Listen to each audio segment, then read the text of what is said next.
आज की कहानी है काली चुड़ैल की सच्ची कहानी।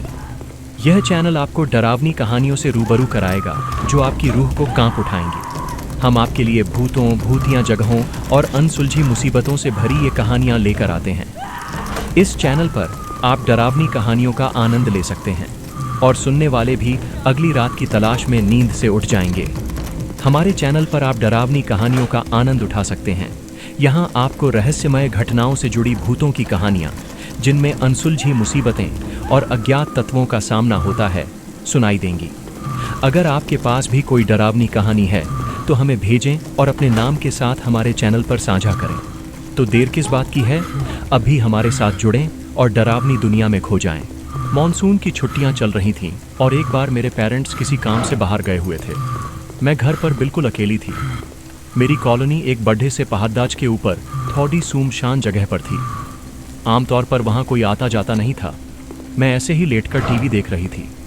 तभी किसी ने डोरबेल बजाई। मैंने कोई जवाब नहीं दिया, क्योंकि नॉर्मली उस वक्त कोई आता जाता नहीं था, और अगर मेरी फैमिली होती तो खुद ही दरवाज़ा खोलकर अंदर आ जाती।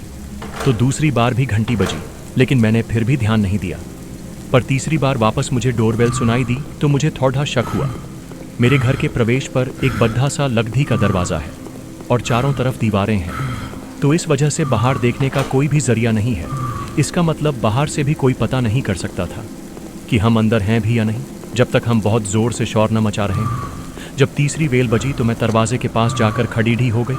कोई भी नॉर्मल 3 बार बेल बजाकर चला जाता है, लेकिन वो जो भी था उसने ज़ोरों से दरवाज़ा पीटना शुरू कर दिया, जिससे मैं बहुत ज़्यादा डर गई। तभी मुझे एक आदमी की भारी आवाज़ सुनाई दी। आदमी, मैं जानता हूँ तुम अंदर हो, चलो चलो बाहर आओ। उसकी आवाज़ सुनकर मेरा दिल घबराहट के मारे दहल उठा। मैं यही सोचे जा रही थी कि उस आदमी को कैसे पता चला कि मैं अंदर हूँ। एक लंबी खामोशी के बाद वो वहाँ से चला गया, लेकिन फिर भी मेरे अंदर इतनी हिम्मत नहीं थी कि मैं दरवाज़ा खोल के बाहर देख पाऊँ। उसके बाद मैंने मम्मी पापा को कॉल किया और उनसे पूछा कि क्या कोई घर आने वाला था। उन्होंने मना किया कि नहीं, कोई भी घर नहीं आने वाला था। मैंने कुछ देर उस आदमी के बारे में सोचा, लेकिन फिर मैं वापस टीवी देखने लगी।